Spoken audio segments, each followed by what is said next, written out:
We try and we do bring in some people to share some words, some insights for you. We have really great faculty here at Rutgers, but it's always great to get perspectives outside of our institution to give you some knowledge. Like Emma said, some free knowledge. Sign up for NACME, that's my last plug. You want to do all of those things because once you're out there teaching, there's going to be some free resources, but it's a little bit more tricky to find those. We are so glad to have our guest, and before she comes on up, I want to share a few words for Dr. Deborah Giannuzzi. She is a music educator of 32 years and has taught at all levels of public education, which is awesome. Her current responsibilities include instrumental and vocal music at Spartan High School. Do we have any Spartan High School alum here today? It's okay. She is adjunct faculty at Sussex County Community College and the director of music at the First Presbyterian Church of Sparta. Her experience in leadership with concert, jazz, marching ensembles, musical theater, and choirs is extensive. Dr. Giannuzzi received a BA Music Education from Trenton State College, now TCNJ, and an MA in Music Performance from Montclair State University, where she was the Assistant Director for the University Band. In 2014, she completed her Doctor of Musical Arts degree in Music Education from Boston University. She's a sought-after clinician, pianist and accompanist, and speaker for local and regional conferences, most recently presenting at the New Jersey Music Education Association Convention. Her passion is advocating for music education, as well as for women in music education, specifically women band directors. She and her husband, Gene, are raising two amazing daughters, Stephanie and Jenna. We are so excited for Dr. Giannuzzi to be here today. Let's give her a warm round of applause.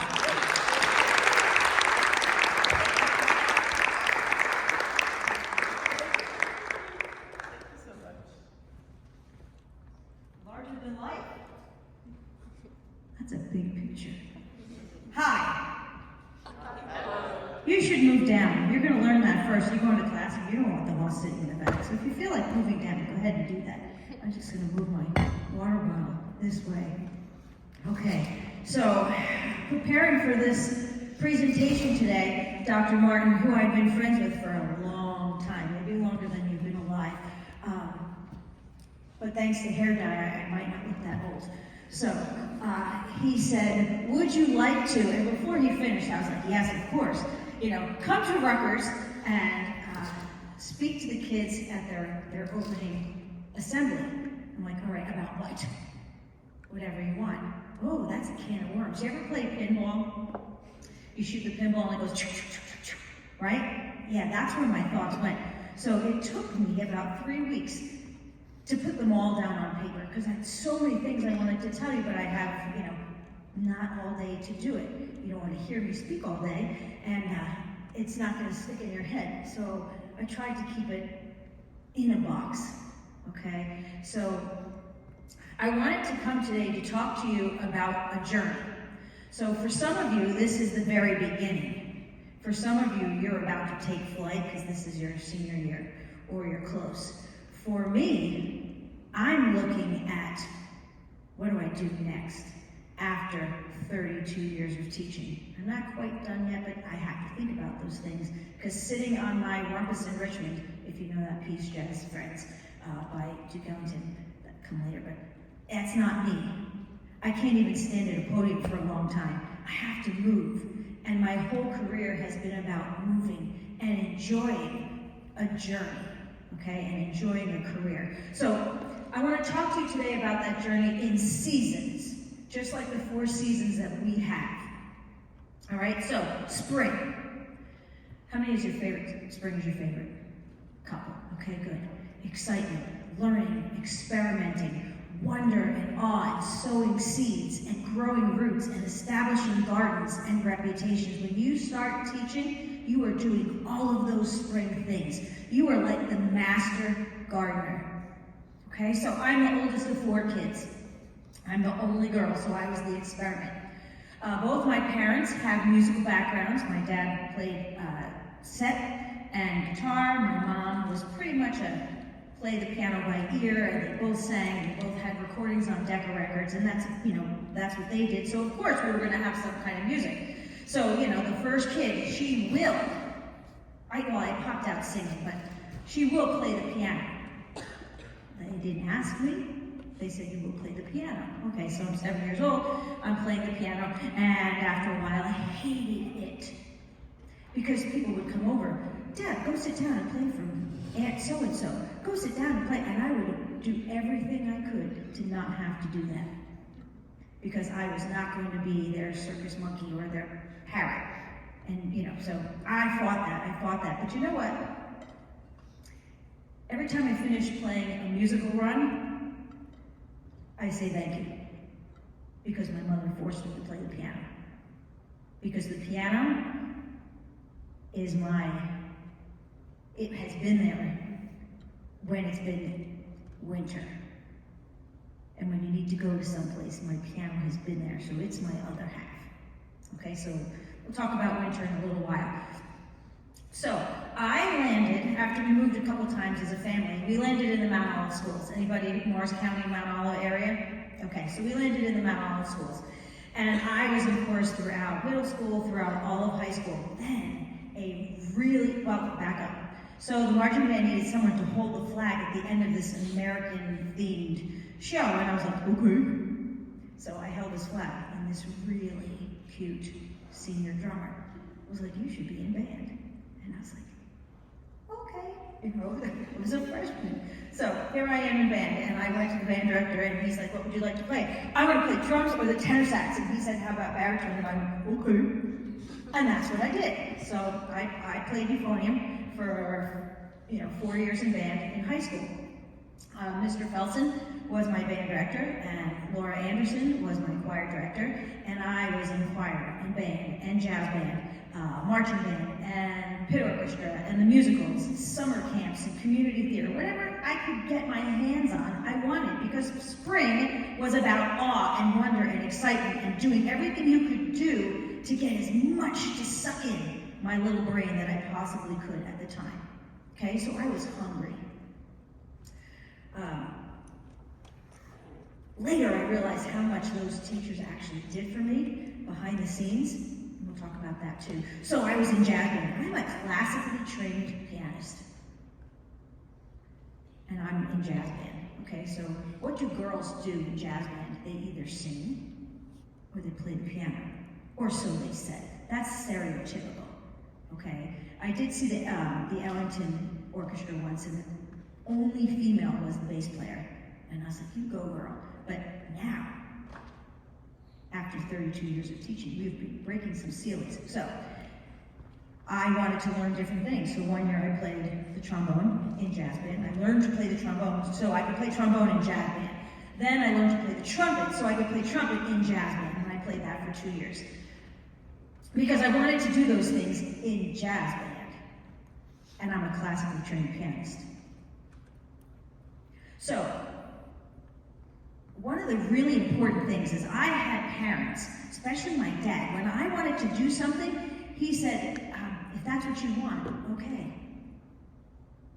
It never was about whether you were tall, short, girl, boy, whatever it was, he was like, yeah, go ahead, do it. So I did. So I didn't know any better. I didn't know any better that I only knew of 3 women who were band directors, high school band directors, when I started teaching.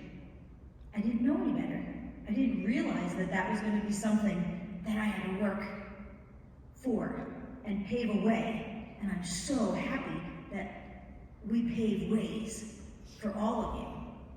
All right, so you go to that junior year and your guidance counselor says, what do you want to be when you grow up? And Mr. Lawley said, what do you want to do? And I said, I either want to be a chiropractor or I want to go into music. Well, chiropractic is a naturopathic way of your body healing itself.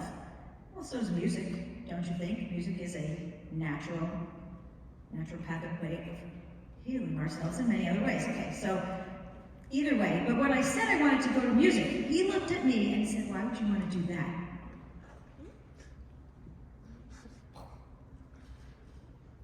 Talk about a winter moment. That was the last time I went in his office. What kind of thing is that to say to a kid? So I did go into music. If you know me, I'm notorious for tell me no and I'll show you. That's not going to happen. Okay, so spring gives way to summer. Yeah, spring gives way to summer. So summer is about honing and growth and maturity and decision making and moving forward and goals and higher education and making your mark. Okay, are you with me? So I decided out of all the schools that I applied to, the only school I didn't get into was my first choice. So I applied to, let's see, 5 schools. TCNJ, Eastman, Ithaca, U of Michigan, and Indiana. And the only place I didn't get into was Indiana. Maybe that could have been a winter moment. But then when the time came to make the decision of where to go, I could get out with a lot of debt, or I could get out with no debt. And that was a choice that I needed to make. And I am so happy that I made that choice. I studied, and it was the one place that let me have 2 applied majors. So I could study piano, and I could study euphonium equally.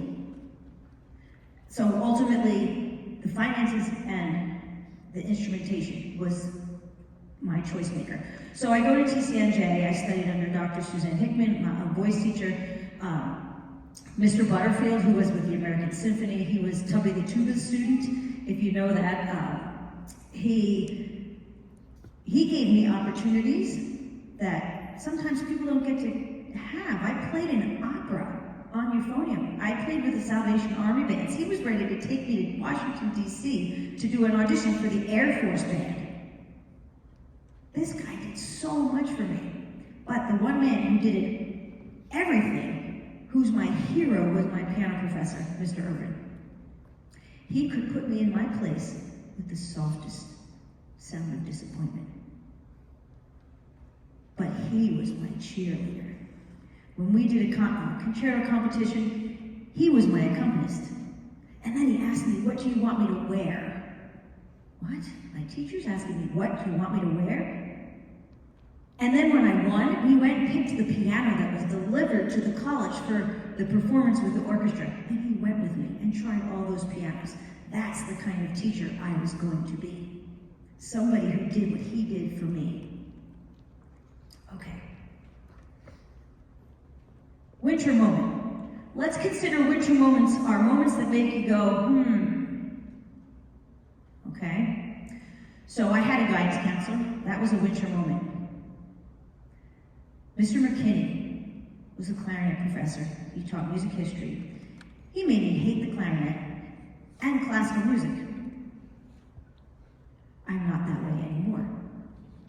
But on the very first assembly, just like this, he collected all the music ed majors and he said to us, look to your left, look to your right.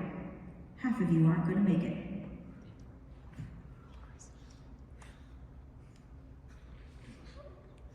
What do you do with that? I wasn't the one who wasn't going to make it. Be sure of that, okay? That was my attitude. How dare you say that to me? Okay, so maybe I dug my heels in a little. I'm like, I will prove you wrong. Maybe that was his point, to prove him wrong. Half of the class didn't make it. So, go through school, do my thing. I student taught at South Brunswick High School. I student taught at the same high school my colleague, Andrew Lopez, who went here. He did his student teaching at South Brunswick High School with Mark and Jimmy Kraft, who have since retired. But they made me do, bless you, everything. They made me do everything. On day 1, get in the band room. Here's this short little kid who got asked where your pass was in the hallway, and I was 12 if my hair was in a ponytail. Okay? First day, in front of the band. This is Miss Prudente, You're gonna be our student teacher this semester. Then he took the kids in the concert band out who were in marching band into another room and left me there all by myself on day 1. Okay. Tweet, tweet, crickets in the air. No, that's fine. I'm just gonna figure it out myself then. And I think it was a test to see if I would run scared, but I don't run scared.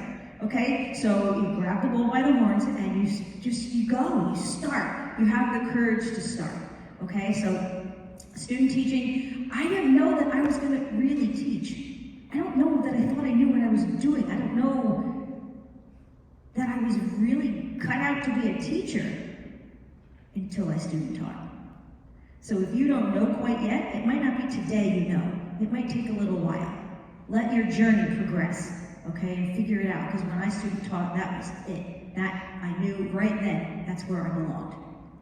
Okay, so it took that long for me to figure that sucker out. Okay, so because I did it all, I did a special ed band, I did a special ed choir general music class, a band and theory and marching band. Because I did it all, I don't think I was afraid to try to do it all if somebody asked me to do it all. I know I had my preferences. I was an instrumental major. I was going to be a high school band director. Okay? So, I was the only one in my class to graduate in 4 years and 1 class over the summer. And I had no job in September. They all had maybe 1 semester left, because a lot of times it's really hard to get your degree in 4 years. I had to take winter classes, summer classes, etc., etc. Okay, so I had no job, and I'm like, I gotta move home. I can't stay down here and pay rent. I move home. The next day, a Catholic high school down by Trent State called and offered me a job. I'm like, I just moved home. I can't take this. The following day, the very district I went called me up and said, I have a long-term sub. Would you like it from now till December? I needed experience. I was 22, I had no experience, right? I'm like, okay, what is it? K5, vocal and general music. What do I do with that? That's not what I'm trained to do. You never know what you're trained to do. You never know when a winter moment is going to turn out to be a blessing. I had the best time with those little kids. First of all, I would play catcher at the end of the hallway because they would run and you had to send them back and then you'd come. Okay, you're picking. You can't run to the bus. You can't run in the hallways. Go. Every day I got a cupcake.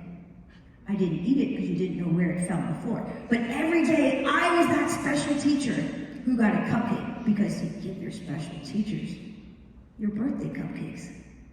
I had a blast teaching elementary school. I did learn though, if you yell at a kindergartner, if you raise your voice at a kindergartner, they might wet their pants, just so you know. Just so you know. Okay.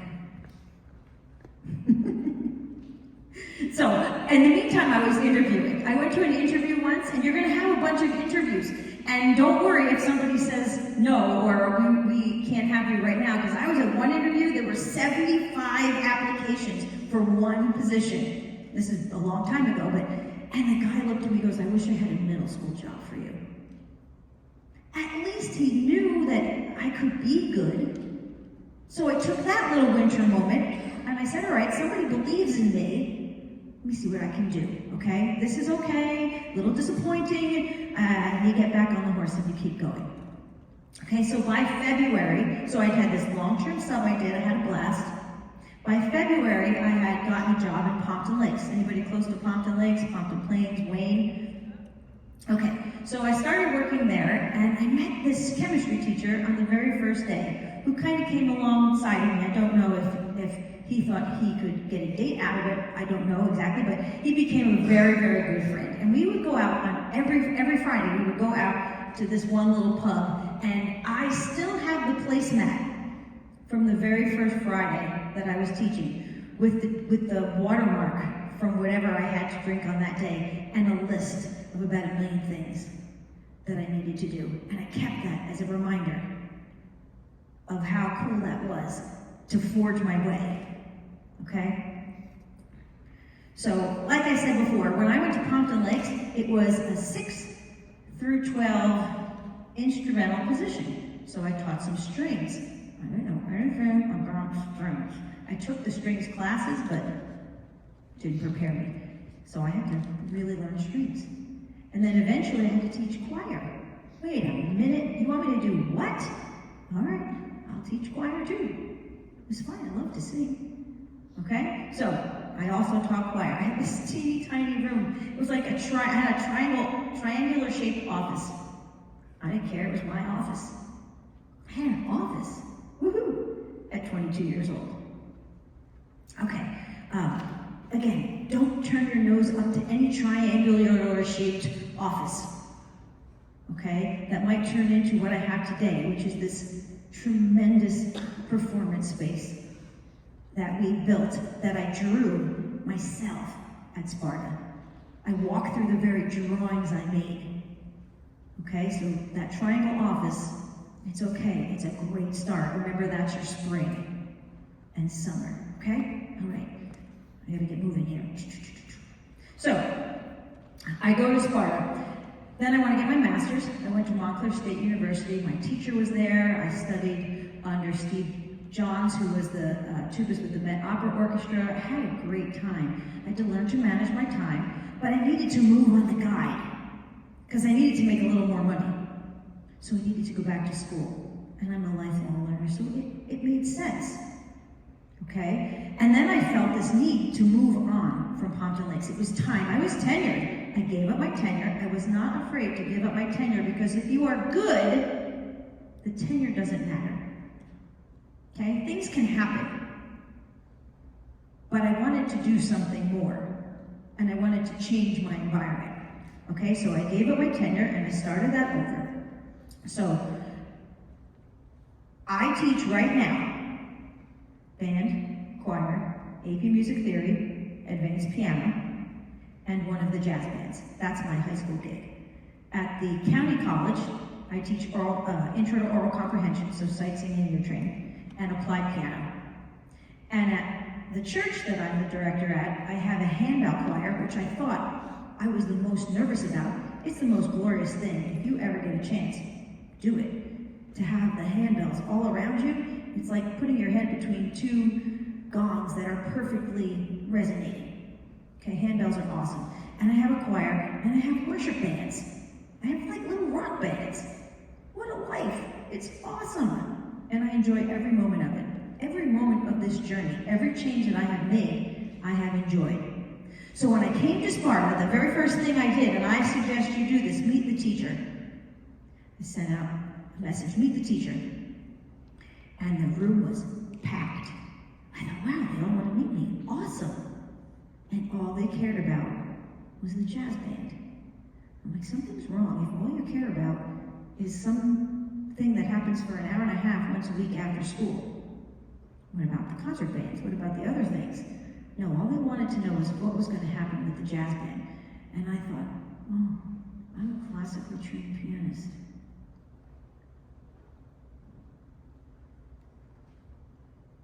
And I had to sit with that. So what do? How many of you are lovers of jazz? Okay, up the hands of lovers of jazz. How many of you are players of jazz?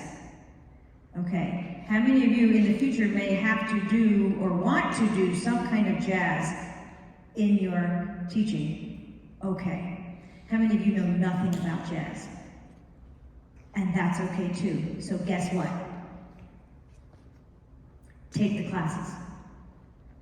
Get on NAFME, go to the conventions, do the sessions, go to the reading sessions, go to the concerts, ask the questions, listen to people who are older, like me, okay, who have practiced and who have participated. So within the first couple of years of doing all of that, my jazz band played at that convention.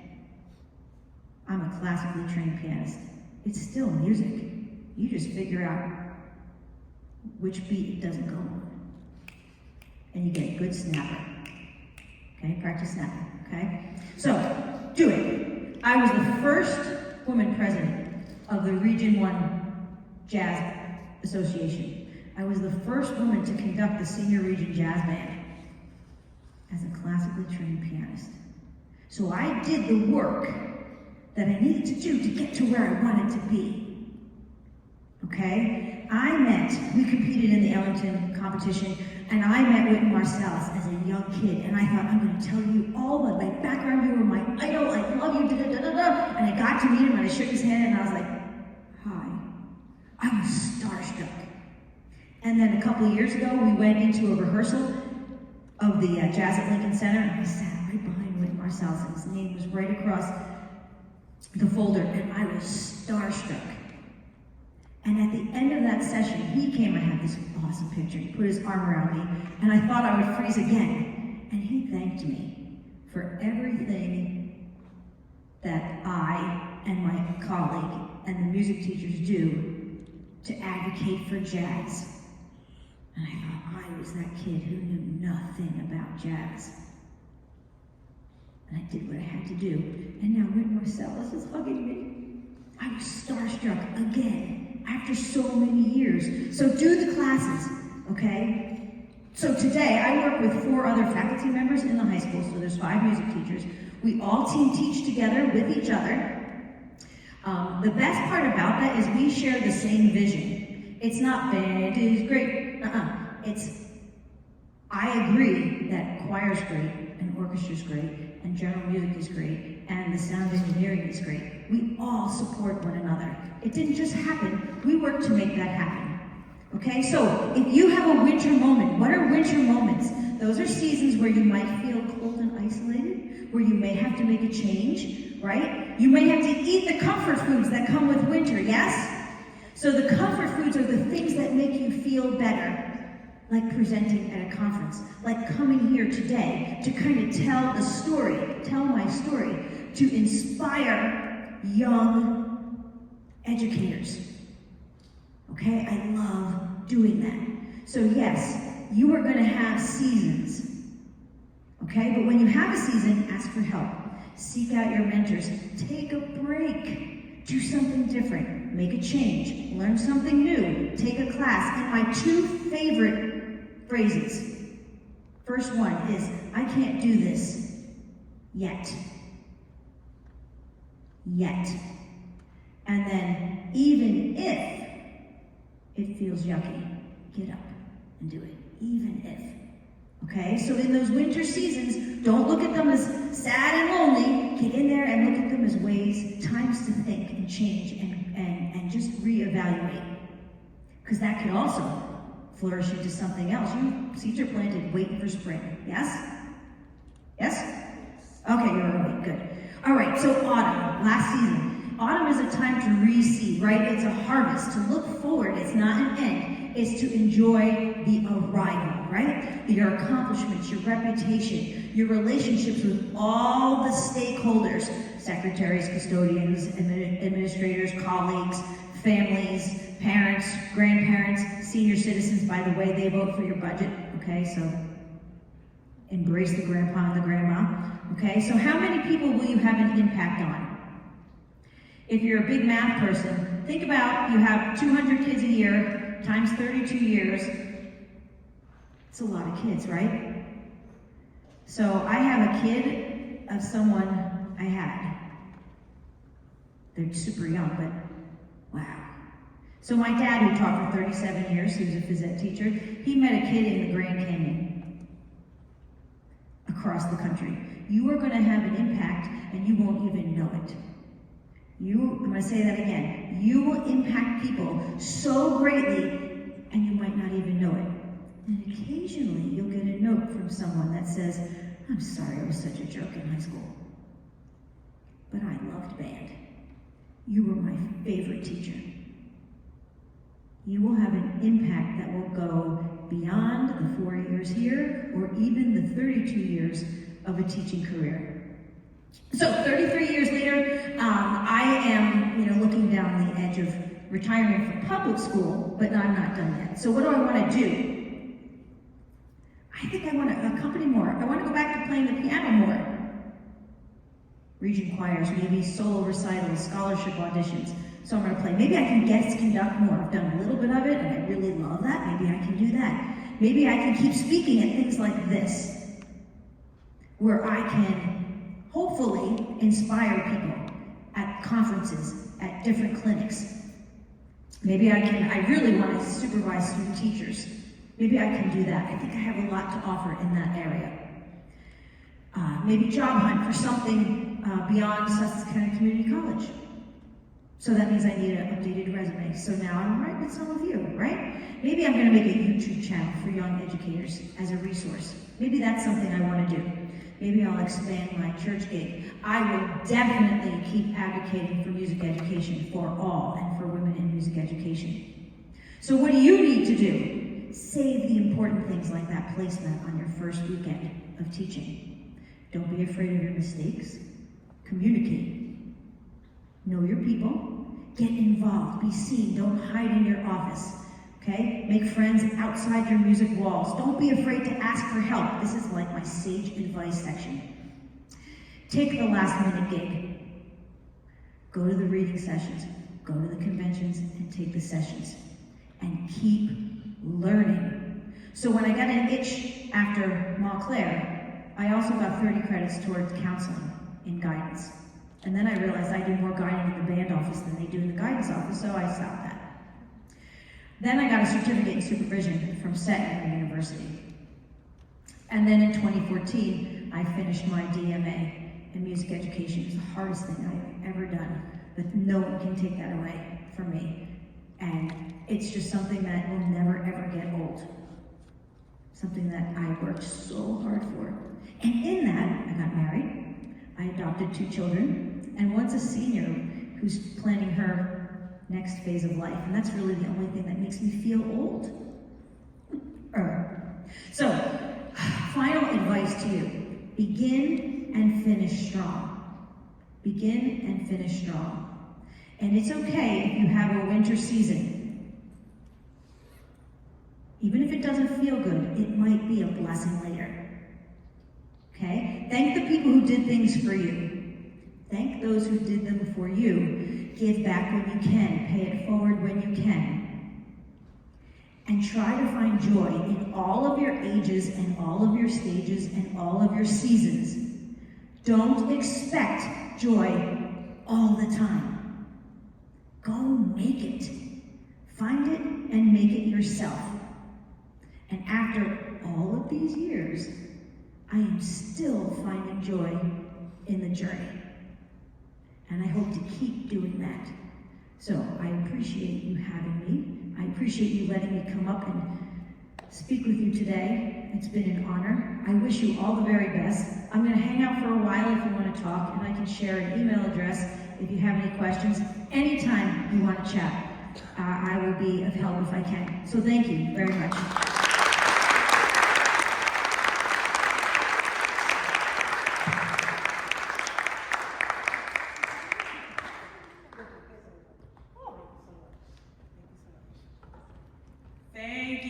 Thank you, Dr. Giannuzzi. I love that. I love the comparisons of seasons. I think it's also important to know that not comparing them to seasons. Sometimes our winters, while they may feel long, sometimes they're not. I always think of the start of a semester. I don't know about you, but for me, sometimes that feels, it's like a mix of winter and spring. It's exciting, but it's also, I get a lot of nerves, especially when I was in school, having to apply for jobs, trying to think of the next step. But remember, there's always brighter times, springtime, summertime. So I really appreciate those words. Thank you so much. And thank you for saying afterwards. So once we conclude our alma mater, we'll be heading over to the area right here for some ice cream. And if any of you want to speak with Dr. Giannuzzi, she will be here. Thank you again for spending some time here with us. Our fearless leader, again,